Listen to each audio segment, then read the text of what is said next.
जब परमेश्वर की योजना में आप ठहरे या आए, उस टाइम आपका रिएक्शन क्या है और आपकी जिंदगी कैसी? क्या आपको समझ नहीं आती परमेश्वर के प्लान की, उसकी योजना की? वो किसी भी फेलियर को, खराब चीज को, नेगेटिव चीज को आपकी लाइफ में इस्तेमाल कर सकता है आपको आगे बढ़ाने के लिए। आप जब यीशु मसीह को जानते भी नहीं थे तब उसने आपको चुना, हाँ या ना? जब आप पाप के गड्ढे में पड़े थे तब उसने आपको चुना। अब तो आप उसमें आ चुके हो, क्या हाल होगा आपका? ओह आमीन। बाइबल कहती है तेरी सोच में और उसकी सोच में, तेरे काम करने के तरीके में और प्रभु के काम करने के तरीके में जमीन और आसमान का फर्क है। आमीन। आप जानते जब लोग काम करते हैं वो एक दूसरे को बोलते हैं उत्साहित करो ताकि वो और अच्छा काम करें, लेकिन परमेश्वर निराशा को यूज कर सकता है आपको और अच्छा इस्तेमाल करने के लिए। ध्यान से सुनना, आमीन। बाइबल कहती दाऊद के जितने भी बड़े भाई थे, जब शमूएल नबी उनके घर में मसा करने के लिए गया एक को, तो उसने सबसे बड़े भाई को चुना जिसका नाम क्या था? एलियाब। और परमेश्वर ने कहा नहीं, मैंने इसे नहीं चुना, मैं इसे अयोग्य करार करता हूं। आप किसी को फेल नहीं करते हो जब तक आप उसका टेस्ट ना लो, हाँ या ना? दूसरा आया अम्मीनादाब, परमेश्वर ने कहा मैं इसे भी अयोग्य करार देता हूं। पहला शमूएल 16 में लिखा, ये आप घर जाके इसे पढ़ना क्योंकि आज वचन ज्यादा है, आप सिर्फ नोट करो। तीसरा आया जिसका नाम शम्मा था और परमेश्वर ने कहा मैंने इसे भी नहीं चुना। और दाऊद के बाकी सारे भाई आते गए और परमेश्वर उन्हें रिजेक्ट करता गया। पहला शमूएल में सबके नाम तो नहीं लिखे, लेकिन अगर आप पूरी बाइबल पढ़ते तो उनके नाम लिखे हैं। एक का नाम रद्दई था, एक का नाम नतनियल था, एक का नाम ओजेम था। पहला शमूएल में वो नहीं लिखे, लेकिन अगर आप स्टडी में जाएं तो आपको पता चलता है। और सबके सब रिजेक्ट होते गए। पुराने नियम में जब कोई नबी किसी के घर जाता था तो बड़ी भयानक और बड़ी भयंकर बात होती थी। नबी ऐसे आजकल जैसे पास्टर्स जाते हैं घर में विजिट करने के लिए, ऐसे नबी नहीं जाते थे। अगर नबी किसी के घर में विजिट करने के लिए आया तो बड़ी भयंकर बात थी, या तो बड़ा गुड न्यूज मिलने वाली है या बड़ी बैड न्यूज मिलने वाली। और लोग डरते थे और कांपते थे नबी को देख के कि ऐसा हमने क्या गुनाह कर दिया कि नबी हमारे घर में आ गया, या ऐसा हमने कौन सा बड़ा काम कर दिया परमेश्वर के सामने कि प्रभु का नबी हमारे घर में आया। तो एक काम होता था उनमें, या तो बड़ी तगड़ी गुड न्यूज होती थी या बड़ी तगड़ी बैड न्यूज होती थी। या तो गिरने का समाचार होता था या बड़ा उठने का समाचार होता था। कुछ भी आम जैसा नहीं होता था कि मैं हालचाल पूछने के लिए आया हूं, सिर्फ प्रार्थना करने के लिए, ऐसा नहीं होता था। और जैसे ही उसके पिता ने देखा कि मेरे घर में इतना बड़ा नबी आया तो वो डर गया और उसने कहा मैं तेरे एक बेटे को मसा करने के लिए आया हूं। आप ये इमेजिन करो, आपके घर में पीएम आए, क्योंकि उन दिनों में पीएम, नबी पीएम से कम नहीं होते थे, ज्यादा ही होते होंगे। आपके घर में एक बड़ा व्यक्ति आए और आप दाऊद को बुलाना भूल जाएं, अपने सबसे छोटे बेटे को। क्योंकि बाइबल कहती है दाऊद अपने परिवार का एक रिजेक्टेड सन था, उसे अपने परिवार से कभी प्यार नहीं मिला, बाइबल कहती है। आप कई बार इमेजिन करते होंगे या सोचते होंगे कि मुझ में ऐसा क्या है कि मेरे लोगों से कई बार बनती नहीं, या क्या है कि मेरे परिवार वाले या ऐसे हैं, या मैं तो बड़ा सही चलता हूं लेकिन ऐसा क्या है जो लोगों के पास है पर मेरे पास नहीं है। अगर दाऊद अपने बड़े भाइयों से प्यार पाता तो उन्हीं के साथ संगति में रहता और वो भी एक फेल सेवक बनता, क्योंकि परमेश्वर उसे भी परखता और वो भी फेल हो चुका होता। लेकिन परमेश्वर ने उसके भाइयों के जरिए उसे रिजेक्ट किया, उसके माता पिता ने उसे रिजेक्ट किया। उस रिजेक्शन के चलते उसने भेड़ बकरियों को चराना शुरू किया, दूर रहता था घर से, भेड़ बकरियों को चराता था सारा दिन। और ये कारण उसका परमेश्वर में बढ़ने का हुआ, और जब मसा करने की बारी आई तो दाऊद मसा हुआ। आपको समझ आ रही है कि नहीं? परमेश्वर ने रिजेक्शन को यूज किया, नफरत को इस्तेमाल किया, दाऊद को एक राजा होने के लिए, मसा करने के लिए। वो आपको मसा करने वाला है। आपकी हाइट इतनी होगी, बुर्ज खलीफा भी छोटा लगेगा आपके सामने।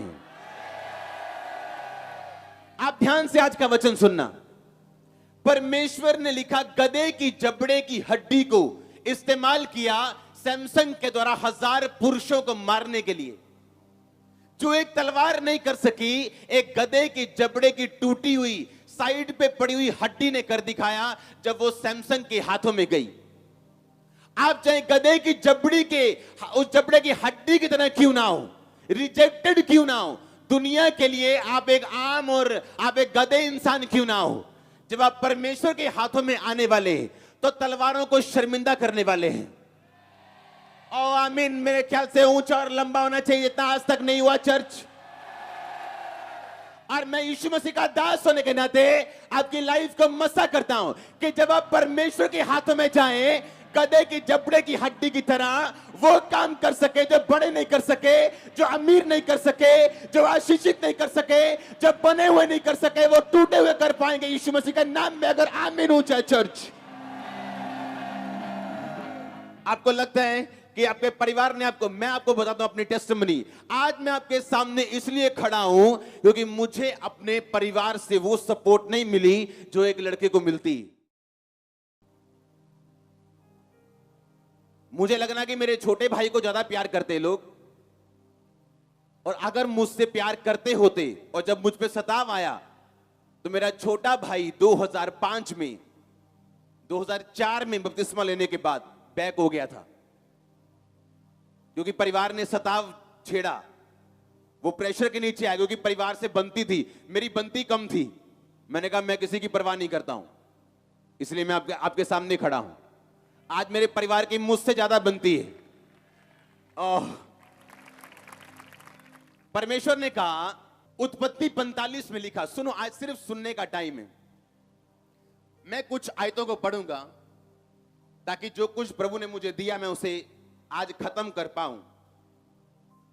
उत्पत्ति 45 और 5 आयत में लिखा, सुनो, जब यूसुफ को उसके भाइयों ने गड्ढे में फेंका और यूसुफ आगे निकल गया, बिक गया, आगे चला गया, नौकर की तरह काम किया, जब उसने अपनी ताकत से, प्रभु की ताकत से, प्रार्थना से अपने आप को ऊंचा करने के लिए खड़ा रहा, अड़ा रहा, तो प्रधानमंत्री बना। सबको मालूम है कि नहीं मालूम? अब उसके भाइयों के देश में अन्न नहीं था, उसके भाई अन्न लेने के लिए दूसरे देश में जाते हैं। उनको नहीं पता था कि हमारा भाई वहां पे प्रधानमंत्री है, हमारा भाई वहां का किंग है, वहीं का वो सब कुछ करता धरता है। जब यूसुफ ने अपने आप को उन पे प्रकट किया कि मैं यूसुफ हूं, तो उसने क्या कहा? कहता, अब तुम लोग मत पछताओ कि तुमने मुझे यहां बेच डाला, इससे उदास मत हो, क्योंकि परमेश्वर ने तुम्हारे प्राणों को बचाने के लिए मुझे तुम्हारे आगे भेज दिया था। क्योंकि अब 2 वर्ष से इस देश में अकाल है, 5 वर्ष और ऐसे ही होंगे, ना तो हल चलेगा ना अन्न काटा जाएगा। इसलिए परमेश्वर ने मुझे तुम्हारे आगे इसीलिए भेज दिया कि तुम पृथ्वी पर जीवित रहो और तुम्हारे प्राणों के बचने से तुम्हारा वंश बढ़े। इस रीति अब मुझको यहां भेजने वाले तुम नहीं, परमेश्वर ठहरा। उसने कहा, तुमने मुझे नफरत से गड्ढे में डाल दिया था मारने के लिए, पर कहता वो तुम नहीं थे। वो कौन था? वो परमेश्वर था। अगर आप क्रिश्चियन हैं, परमेश्वर दूसरों की नफरत को इस्तेमाल कर सकते हैं आपको किंग बनाने के लिए, आपको हाई लेवल पे लेके जाने के लिए, आपकी ब्लेसिंग को अनमैच करने के लिए। बाइबल कहती, परमेश्वर के एक जगह कलीसिया में प्रार्थना कर रहे थे, तो पवित्र आत्मा ने कहा कि शाऊल को अलग करो और बरनबास को अलग कर दो। जो काम के लिए मैंने इन्हें चुना, शाऊल यानी पौलुस, आमीन, कि इन दोनों को मसा करके हाथ रख के इनको मेरे काम के लिए अलग कर दो। यानी अलग करने का मतलब अब इन्हें सुसमाचार के लिए इस्तेमाल करो, आमीन। प्रेरितों के काम 13:1 में पढ़ूंगा, आपको होमवर्क मिला है आज। क्या होमवर्क है? प्रेरितों के काम 13 बाब और 14 आपने घर जाके पढ़ना है। आमीन। 13 की 1 में लिखा, अंताकिया की कलीसिया में कई भविष्यद्वक्ता और उपदेशक थे, जैसे बरनबास और शमौन जो नीगर कहलाता है। मैं 2 आयत से पढ़ूंगा शॉर्ट में ताकि मैं पूरा पढ़ सकूं।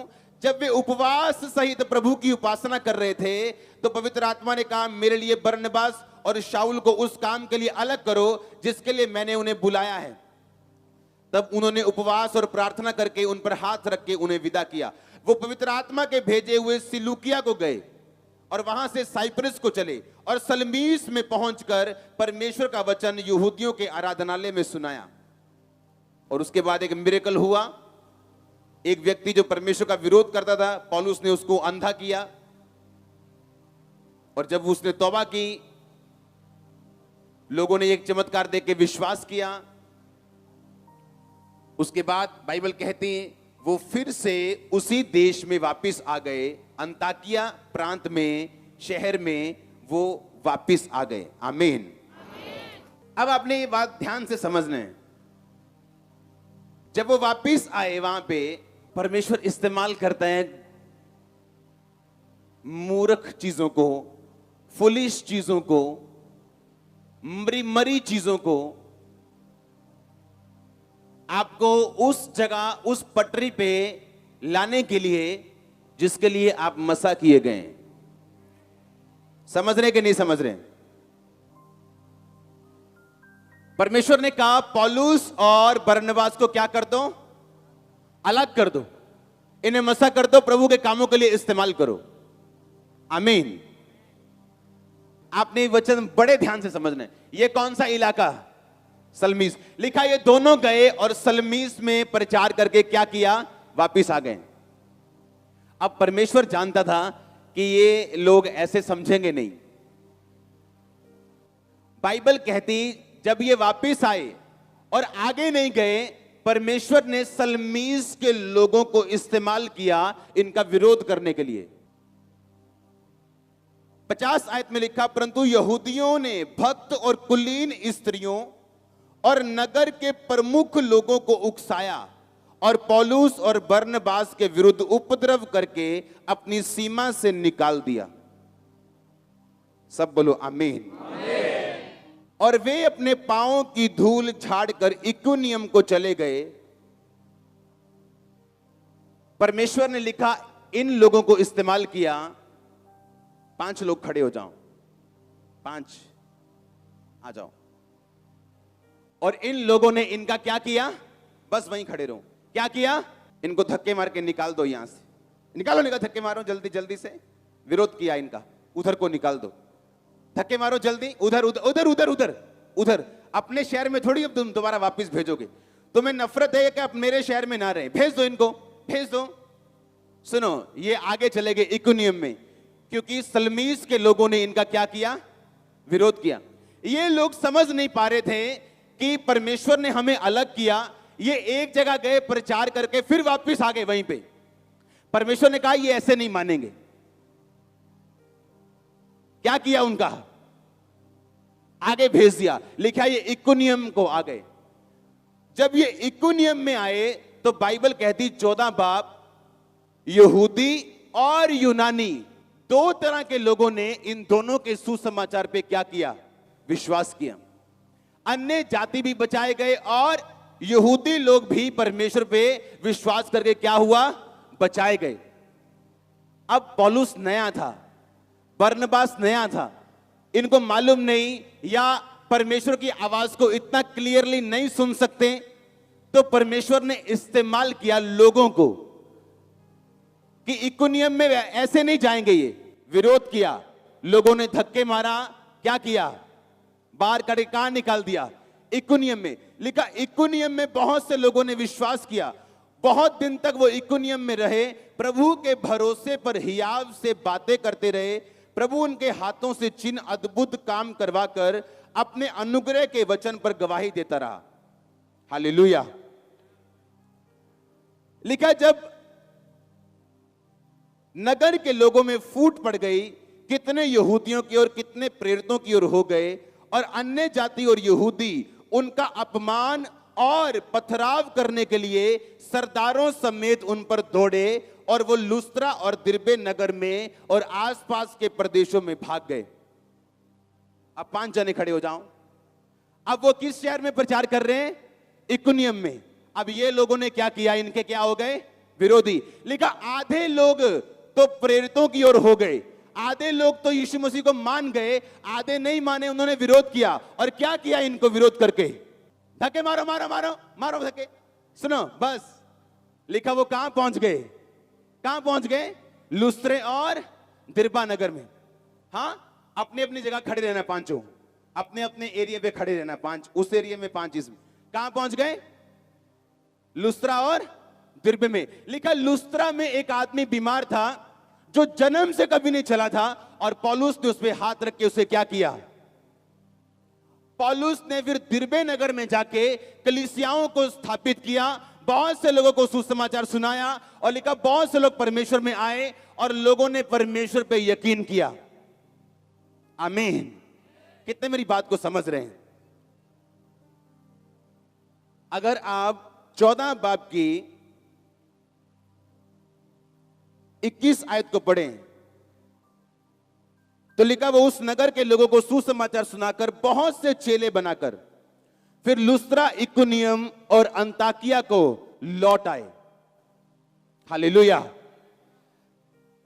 पहले एरिया में अंताकिया में आए, वापस धक्के मार के लोगों ने इकुनियम में भेजा, इकुनियम ने धक्के मार के लुस्त्रा भेजा, लुस्त्रा वालों ने दिरबा में भेजा।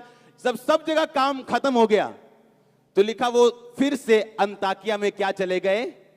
वापिस चले गए। अब ध्यान से सुनना, अब आपको समझ आएगा कि ये कौन कर रहा था और क्यों कर रहा था।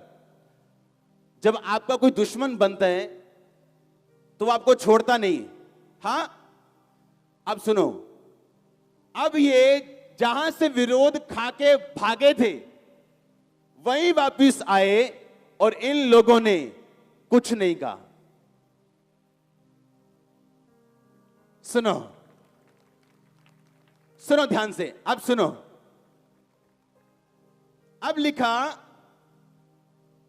कहता है ये लोगों को, बहुत लोगों को सुसमाचार सुना के बड़े चेले बना के लुस्त्रा, इकुनियम और अंताकिया को लौट आए, और चेलों के मन को स्थिर करते रहे कि विश्वास में बने रहो, हमें क्लेश उठाकर प्रभु के राज्य में प्रवेश करना होगा। आमीन। सुनो, और 28 लास्ट आयत में लिखा, और वो चेलों के साथ बहुत दिन तक रहे। कौन से चेले? ये चेले जिन्होंने प्रभु के नाम पर विश्वास कर लिया था। अब ये लोग वही हैं विरोध करने वाले, पर ये लोग वापस कहां पहुंच गए? अंताकिया में। चले जाओ। सुनो, अब मैं एक क्वेश्चन पूछता हूं। जब ये इतने चेले बनाकर पूरी दुनिया को क्रिश्चियन बनाकर वापस आ रहे थे, उन्हीं शहरों में जहां विरोध हुआ था, ये लोगों ने अब विरोध क्यों नहीं किया?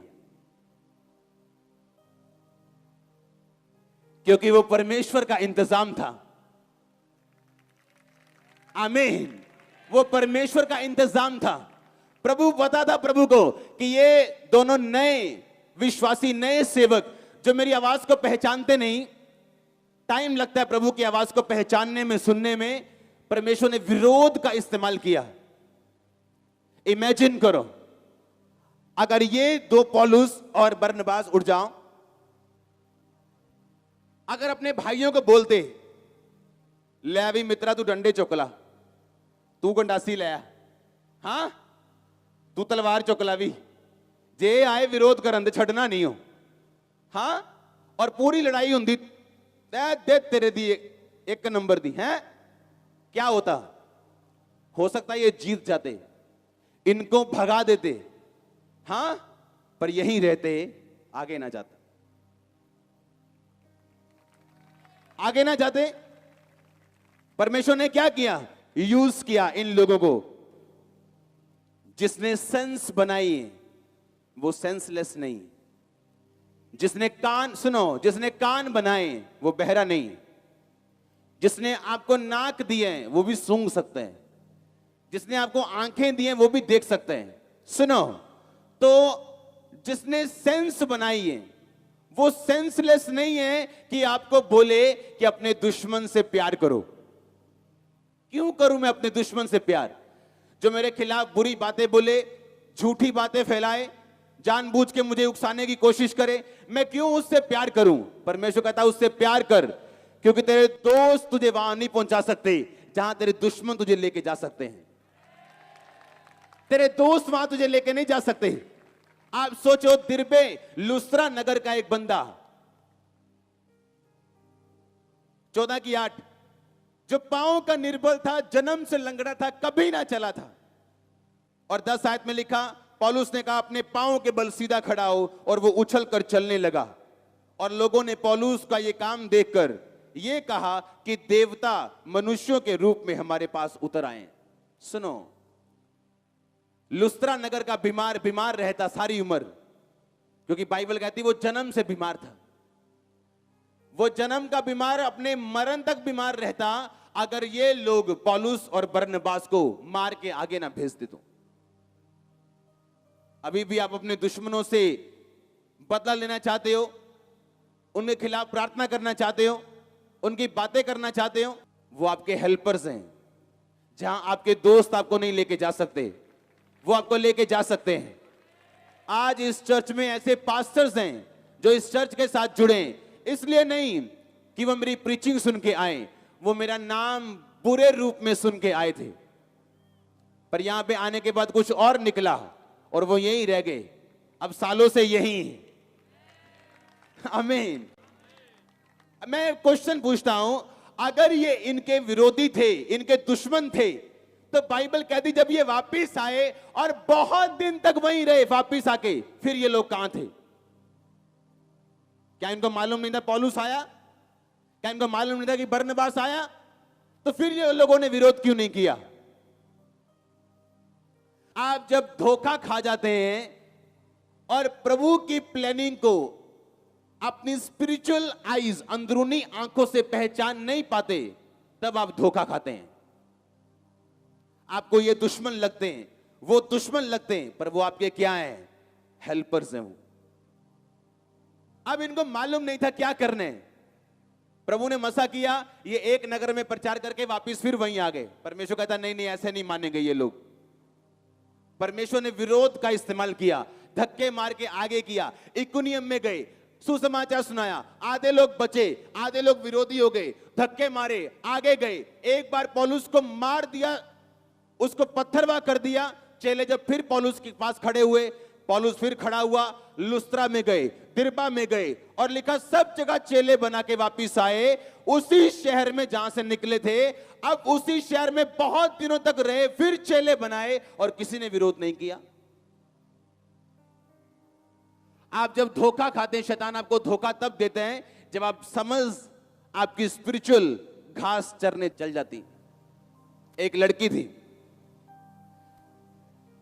उसे लगता था उसके घर वाले उसे प्यार नहीं करते जितना उसके भाइयों को करते हैं या उसके दूसरों को करते हैं, उसे नहीं करते उसके मम्मी डैडी।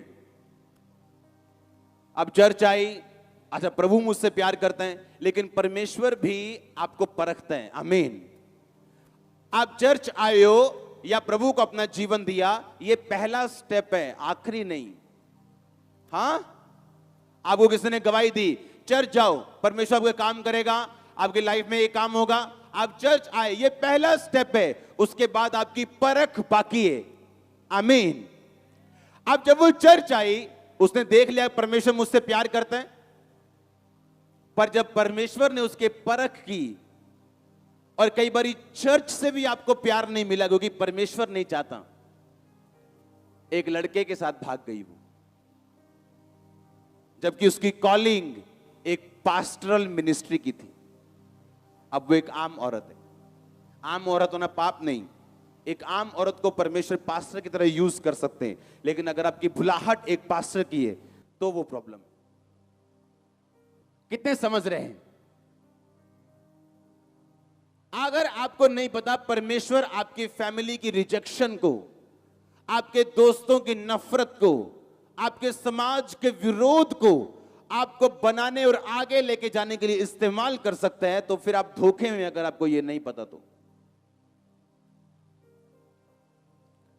मैं एक फिर क्वेश्चन पूछता हूं, अगर ये लोग इतने विरोधी थे कि इनको मारना चाहते थे, अगले वालों ने तो इतने पत्थर मारे कि स्तिफनुस की तरह उसको मरा समझकर पौलुस का सिर फट गया, उसका दिमाग बाहर आ गया होगा, मरा समझ के तब आप जाते हो जब आपको पता है कि बंदा डेड हो गया। इतने विरोधी थे तगड़े, तो जब ये वापस आके सालों महीनों उसी शहर में रहे, तब ये विरोधी कहां थे? समझ आ रही कि नहीं? तब ये विरोधी कहां गए? क्योंकि ये विरोधी परमेश्वर ने यूज किए थे। जहां आपके दोस्त आपको नहीं लेके जा सकते, वहां आपके दुश्मन आपको लेके जाएंगे। थैंक्स करो उनका। आज बाढ़ की तरह चर्च में लोग मौजूद हैं, बाढ़ की तरह। अगर आप चारों ओर निगाह मार के देखें, बाढ़ की तरह हर सेक्शन फुल है। क्यों? बहुत लोगों ने विरोध किया, हां, और परमेश्वर ने यूज किया। तो क्यों ना दुश्मनों के लिए प्रार्थना करेंगे आप? हां, आप क्यों उनका बुरा मांगेंगे जब वो आपके भले के लिए इस्तेमाल किए जा रहे हैं? जब स्पिरिचुअल आईज बंद हो जाती तो आदमी को गुस्सा आता है, फिर उसे खींच चढ़ती, फ्रस्ट्रेट होता है, वो प्रभु से कंप्लेंट करता है, लोगों से कंप्लेंट करता है कि कोई मेरा सगा नहीं, सब ऐਵੇਂ ही है। हां, परमेश्वर आपको तैयार करने के लिए कुछ समय आपको अलग करता है लोगों से। अगर वो 7 भाइयों का प्यार पाता तो खुद भी मसा ना होता। अगर यूसुफ अपने भाइयों का प्यार पाता तो गड्ढे में बिकता ना, आगे पहुंचता ना, प्रधानमंत्री बनता ना, तो उनको बचाता ना। हालेलुया। आपकी स्पिरिचुअल आईज इतनी ओपन होनी चाहिए कि आपकी लाइफ में घट रही हर घटना आपको स्पिरिचुअल तरीके से समझ आनी चाहिए। ये बड़ी ब्लेसिंग होगी आपके लिए। मैं आपको दावा कर सकता हूं, हन्ना सारी उम्र बांझ रहती अगर उसकी सौत उसे ना चिढ़ाती। उसके पति की ओर से उसको कोई प्रॉब्लम नहीं थी। बाइबल कहती है उसका पति उससे दुगना प्यार करता था, दुगने गिफ्ट देता था, पर उसकी सौत उसको चिढ़ाती थी। और लिखा, सौत के चिढ़ाने से ही वो परमेश्वर के भवन में गई और मन्नत मांगी और दिल खोल के उसने वहां पे प्रार्थना की आंसुओं के साथ। अगर उसकी सौत उसे ना चिढ़ाती, वो ना जाती और ना बेबी पाती, क्योंकि वो अपने पति के प्यार से खुश रहती। कई बार लोगों के बैड वर्ड्स, उनके नफरत भरे वर्ड्स आपको परमेश्वर के करीब करने के लिए होते हैं, ना कि दूर करने के लिए। पर मैंने देखा है लोगों को, वो निराश होते हैं जब लोग उनका विरोध करते हैं कि मैंने क्या बुरा किया, मैंने कौन सा किसी का खराब किया है, फिर लोग मेरे साथ अच्छे क्यों नहीं, जैसा मैं लोगों के साथ अच्छा हूं, लोग मेरे साथ अच्छे क्यों नहीं। अगर आप चाहते लोग आपके साथ अच्छे हों जैसा आप अच्छे हैं, तो फिर एक नॉर्मल जीवन जियो। क्रिश्चियनिटी वाला जीवन फिर आपके लिए नहीं है। क्रिश्चियनिटी वाला जीवन वो है जो आप डिजर्व नहीं करते, जो आपके लिए लोगों के हिसाब से बना नहीं, वो आपके सिर पे नाचेगा और आप उसके सिर पे नाचेंगे और आपके पास होगा वो, ओह आमीन, आपका छोटा चर्च। आप बने नहीं हो राजा होने के लिए, पर आप राजा बनेंगे। आप बने नहीं हो बिग बिजनेसमैन होने के लिए, आप बनेंगे। लोगों को लगता है कि आपको कुछ नहीं पता, आप छोटे से हैं, लेकिन सबसे बड़ी चर्च आपके पास होगी। और ऐसा होता है आज भी चर्च, मैंने कहा ऐसा होता है आज भी। अगर आमीन ऊंचा, ये ब्लेसिंग, ये ग्रेस आपकी लाइफ में एंटर करे, मैंने कहा ये ग्रेस आपकी लाइफ में एंटर करे, अगर आमीन ऊंचा। ये बातें मेरे दिमाग में होती थी कि मैं लोगों के बीच में, अपने कजन्स के बीच में, अपने परिवार के बीच में मेरी बनती क्यों नहीं। ना मैं बुरा बोलता हूं, ना मेरे पास कोई गलत काम है, लेकिन ये परमेश्वर का प्लान था। हालेलुया। आपको जो चाहिए वो देगा, और जब चाहिए होगा तब देगा। जो आपके पास आज नहीं, इसका मतलब आपको इसकी जरूरत नहीं। जब उसकी जरूरत हो जाएगी और परमेश्वर आपको देने के लिए तैयार भी हो जाएगा। ऐसी कोई चीज नहीं होगी जो आपके पास नहीं होगी जिसकी आपको जरूरत हो। आपकी हर एक जरूरत को स्वर्ग के भंडार से पूरा किया जाएगा। एंजल्स आपके सप्लायर होंगे यीशु मसीह के नाम में। बैड न्यूज आपके घर का हिस्सा नहीं होगी। और आप गुड न्यूज के हकदार हैं। मैं मसा करता हूं आपकी बॉडी को, आपके सोल को, आपकी आत्मा को। आमीन। ऊंचा ब्लेसिंग, ऊंची चर्च। हालेलुया। जोर से बोलो हालेलुया। परमेश्वर ने विरोध को यूज किया तो नए चेलों को बड़ा चेला बनाने के लिए। जब मैं बाइबल पढ़ता हूं तो मुझे नाचने का दिल करता है। हाँ, कि मैं 13 में पढ़ रहा हूं कि वो अंताकिया से निकले, वापिस वहीं आ गए। परमेश्वर ने कहा नहीं, ऐसे नहीं मानेंगे। विरोध करवाया, आगे निकले, आगे से विरोध करवाया और आगे निकले, पत्थर मरवाए और आगे निकले और आगे निकले। करते करते करते करते आधा एरिया मसीह में था, सिर्फ 2 लोगों के द्वारा। सोचो, जो आधा आ गया था वो आगे क्या करेंगे? हाँ, वो क्या करेंगे आगे? और जब वापिस आते हैं कोई कुछ नहीं कहता। क्या आपको समझ नहीं आती परमेश्वर के प्लान की, उसकी योजना की? वो किसी भी फेलियर को, खराब चीज को, नेगेटिव चीज को आपकी लाइफ में इस्तेमाल कर सकता है आपको आगे बढ़ाने के लिए। किसी भी निराशा को, प्रार्थना ना का उत्तर ना आने को, फेलियर को, गरीबी को, किसी भी चीज को वो इस्तेमाल कर सकते हैं आपको आगे बढ़ाने के लिए। पर प्रॉब्लम एक है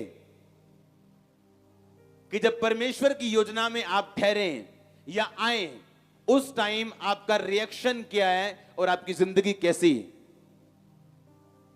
अगर परमेश्वर ने आपको परख के लिए चुना, आगे बढ़ाने के लिए चुना, जिस तरह वो सबको चुनता है, पर अगर आप पाप में चले गए तो फिर वो गरीबी आपको ऊंचा करने के लिए नहीं, आपको शर्मिंदा करने के लिए होगी।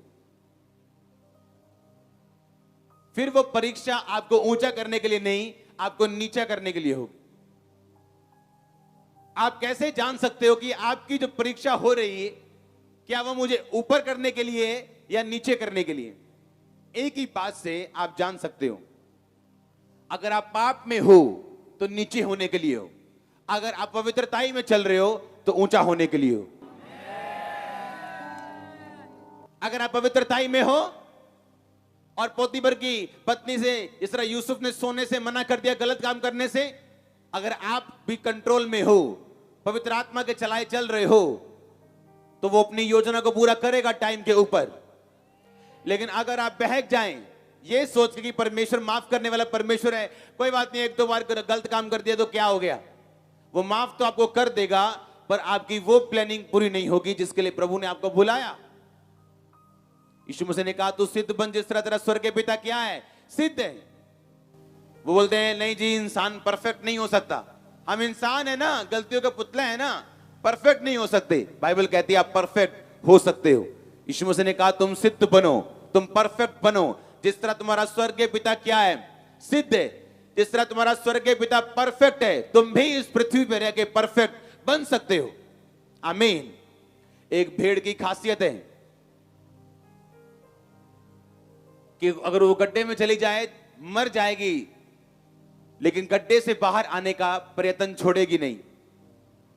एक असली विश्वासी मन में कलपता है, वो खिंचता है, वो रोता है, वो जब वो गलती करते हैं, जब तक वो बाहर नहीं आ जाता। और एक बुरा विश्वासी जिसके पांव और मुंह नरक की ओर है, वो गलती करते हैं और उसको पछतावा नहीं होता, और उस गलती को वो जस्टिफाई करने की कोशिश करता है बाइबल में से। अंगूरों का जूस, जैसे आप दूध को दही बनाने के लिए उसे फर्मेंट करते हो, हां, खट्टा करते हो, क्या करते हो, जो मर्जी कह लो पंजाबी हिंदी में, हां आमीन।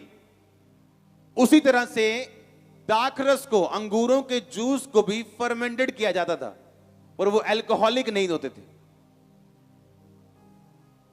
शराब वाले नहीं होते थे। और आज क्रिश्चियन बंदा पैग लगा के बोल रहा है बाइबल कहती दाखरस थोड़ा सा ले सकते हैं, पौलुस ने कहा था। ये वो वाला दाखरस नहीं है जो तुम पीते हो। तो बाइबल में कहां लिखा है अफीम ना खाओ, लिखा कहीं? तो खाते क्यों नहीं? कहीं लिखा है सिगरेट ना पियो, तो पीते क्यों नहीं? यीशु मसीह ने बड़ा दिमाग दिया और दिल दिया, कॉन्शियस दिया, ताकि मैं वो रेस्ट कर सके। इतनी बड़ी बाइबल अगर वो बनाता तो रेस्ट ना करता, आप पढ़ते बिना इतनी बड़ी बाइबल होती। आपका विवेक जानते हैं, शराब पाप है, सिगरेट पाप है। आप जब लेते हो आपका दिल अंदर से दुखी होता है, आपको पता चलता है गलत है। आप जितने मर्जी मन को समझाने की कोशिश करो, आपको मालूम है वो गलत है। आमीन। आपका विवेक आपकी अगुवाई करते हैं। परमेश्वर ने कहा जो नई व्यवस्था मैं इन्हें दूंगा वो इनके विवेकों पर लिखी जाएगी, दिल की पट्टियों पे लिखी जाएगी। मैं विवेकों में डालूंगा नई व्यवस्था इनके। आमीन। धोखा मत खाओ, या तो पवित्र आत्मा के नशे से भरे रहो, या तो फिर वाइन के नशे से और बियर के नशे से भरे रहो। वो बियर और शराब नहीं होती थी जो यहूदी लोग लेते थे, वो फर्मेंटेड दाखरस होता था, जैसे दूध को दही करते हो आप, उस तरह की वो एक चीज होती थी। हालेलुया। जब बाइबल कहती है मदिरा उसको पिलाओ जो नाश होने पे, ताकि वो भूल जाए और नाश होने की तरफ बढ़ा चला जाए, और भूल जाए कि वो नाश नहीं होना चाहता, उसको पिलाओ मदिरा जो नाश होने पे। तो बाइबल दो जगह नहीं, एक जगह बोले मदिरा उसको पिलाओ जो नाश होने पे, और दूसरी जगह ये लिखे कि तुम थोड़ी ले सकते हो। नहीं, बाइबल ऐसा दोगला बयान कभी नहीं दे सकती। आमीन। आपका दिल जानता है ये पाप है। हालेलुया।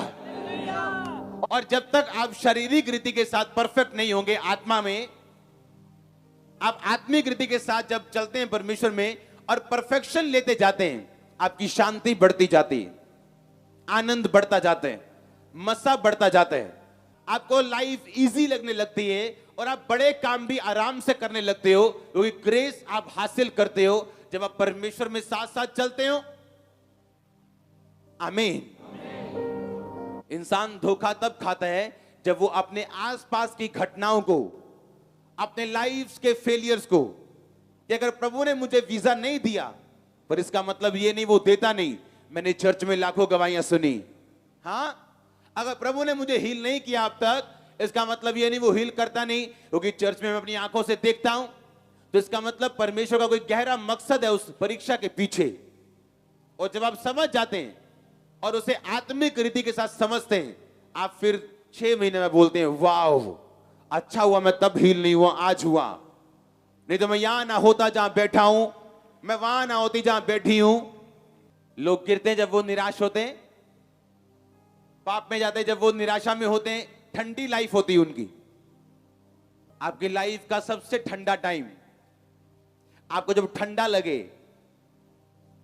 ब्लेसिंग ना आती नजर आए, वो आपकी लाइफ का बेस्ट टाइम होता है एक्चुअल में। आप बाद में नोटिस करोगे, जब आप अपनी लाइफ के कामयाब वाले मोड़ पे पहुंच जाओगे, कामयाबी में पहुंच जाओगे, बरकत पे पहुंच जाओगे, तब आप जब पीछे मुड़ के देखेंगे, आपको सचमुच नजर आएगा कि वो मेरी लाइफ के वो गोल्डन डेज थे जहां प्रभु ने मुझे तैयार किया था आज के दिन की आशीष को लेने के लिए। वो दिन है तो मुश्किल, पर परमेश्वर ने ऐसा लिखा है बाइबल में कि वो तुम्हें किसी परीक्षा में ना पढ़ने देगा जब तक उस परीक्षा से निकलने के लिए तुमको अनुग्रह नहीं देगा। धरती में जब भी ताला बनाते हैं फैक्ट्री वाले, तो चाबी साथ बनाते हैं। आपकी प्रॉब्लम बिना चाबी के पैदा नहीं हुई। आपकी जब प्रॉब्लम बनी उसका हल भी बन चुका है, और परमेश्वर उसका हल है, उसमें बढ़ना उसका हल है। आपकी लाइफ इस बात पे डिपेंड करती है कि उस लाइफ के उस मोड़ पे जहां आपको यह फैसला करना हो कि अब क्या, अब और आगे या बस पीछे।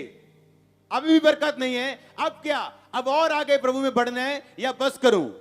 जब आप और आगे बढ़ने का फैसला करते हैं, वो 7 साल जहां पे अकाल पड़े, 8वें साल वो बरकत आप काटेंगे जो आपने लाइफ में कभी नहीं देखी होगी।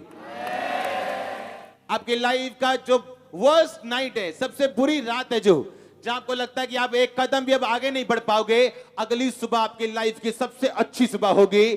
अगली सुबह आपकी लाइफ की सबसे बड़ी सुबह होगी। अगली सुबह आपकी गवाही श्योर हो चुकी होगी। प्रभु की ओर से आपकी गवाही निर्धारित हो चुकी होगी। अगर हाथों को उठा के आमीन ऊंचा तो ये आशीष आपकी।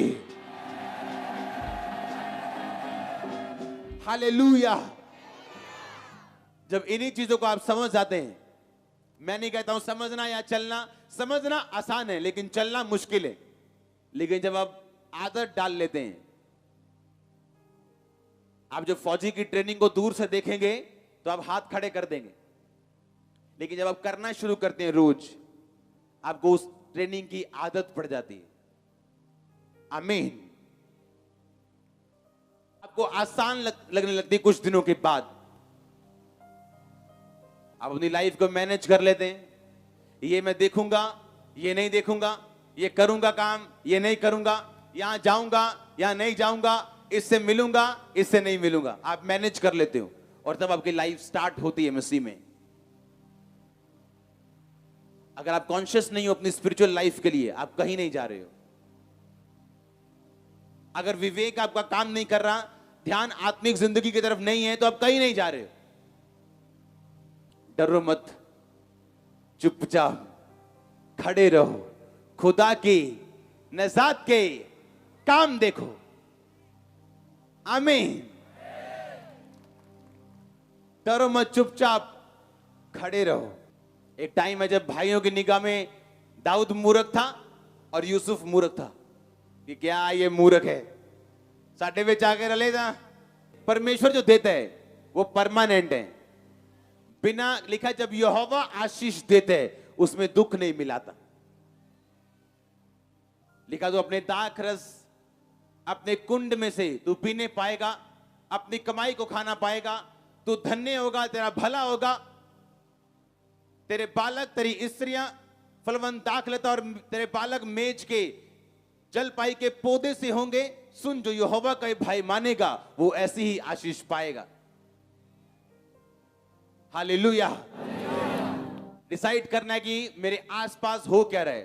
अगर आप रोज प्रार्थना नहीं करते और बाइबल नहीं पढ़ते, एक्चुअल आप बिलीवर की जगह पे हो ही नहीं। जब सेवा बढ़ी तो लोग प्रेरितों को आके बोले, देखो जी हमारी वीडियोस की सुधि नहीं, उनका ध्यान नहीं रखा जाता। उन्होंने कहा सेवा बढ़ रही, काम बढ़ रहे हैं, पर हम वो काम नहीं करेंगे। लोग चुनो जो रोटी पानी का ध्यान रखेंगे, पर हम तो वचन और प्रार्थना की सेवकाई में ही लगे रहें।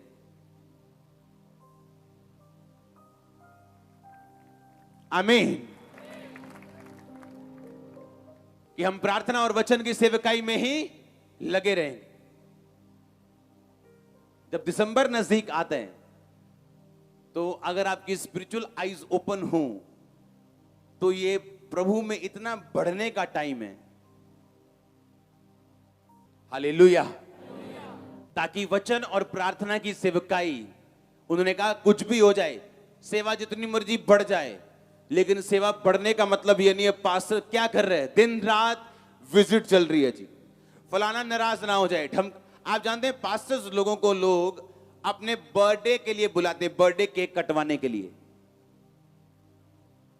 अपने घर में बर्थडे है जी, हमारी दुकान की ओपनिंग है जी। आप किसी नबी को बाइबल में जाते हुए नहीं देखेंगे, किसी प्रेरित को जाते हुए नहीं देखेंगे। पास्टर लोग इसलिए जा रहे हैं कि लोग नाराज ना हो जाएं। आप मुझे कभी नहीं देखोगे बर्थडे केक काटने के लिए लोगों के घर में जाते हुए, शुरू से ही, चाहे 10 लोग क्यों नहीं थे। और ये गलत है। हालेलुया। अब वो बिजी है, कभी सुबह किसी का केक है, शाम को किसी की विजिट है, शाम को कोई बीमार है, सारा दिन वो बिजी है और ना तो वचन पढ़ रहे हैं ना प्रेयर कर रहे हैं। वचन और प्रार्थना की सेवकाई दूसरे नंबर पे हो गई और लोग भेड़ें पहले नंबर पे हो गई। प्रेरितों के काम में काम इसलिए ज्यादा थे, मिरेकल्स इसलिए ज्यादा थे क्योंकि प्रार्थना और वचन की सेवकाई का स्थान कौन सा था? First number. क्या आप अभी इतने कच्चे हो, अभी भी आपको विजिट की जरूरत है?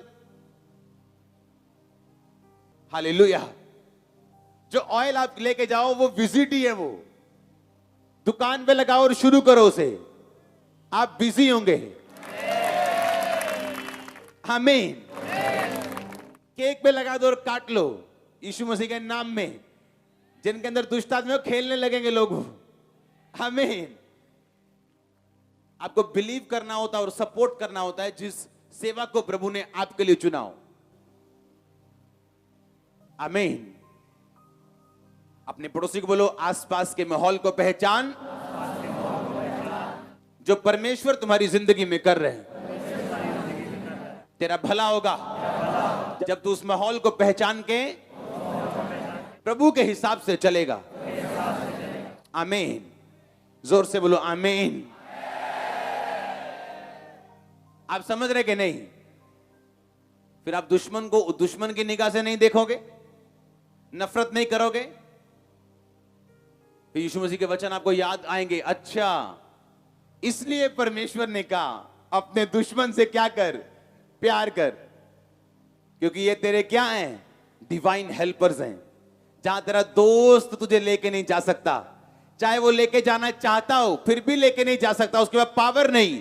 तेरे दुश्मन तुझे वहां तक लेके जाएंगे जहां मैं चाहता हूं, उस ट्रैक पर तुझे लेके जाएंगे। और जब उनका मकसद खत्म हो जाएगा, मैं तेरी लाइफ से उन्हें निकाल दूंगा।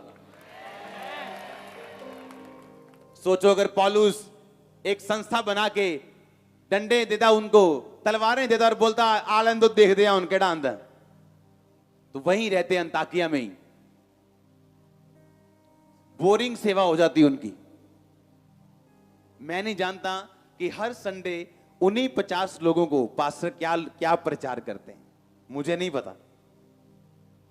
वही 50 लोग, वही चेहरे, और हर संडे वही 50, और प्रचार क्या करते हैं मेरे को मालूम नहीं, मेरे से तो नहीं होगा।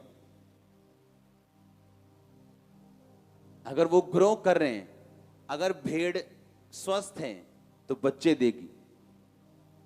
कहते नहीं जी 35 बंदे पर ना स्ट्रांग बहुत है। अगर मेरे पास 35 भेड़े हो स्ट्रांग वाली, 35 रहेंगी वो? बड़ी स्वस्थ भेड़े हो मेरे पास 35,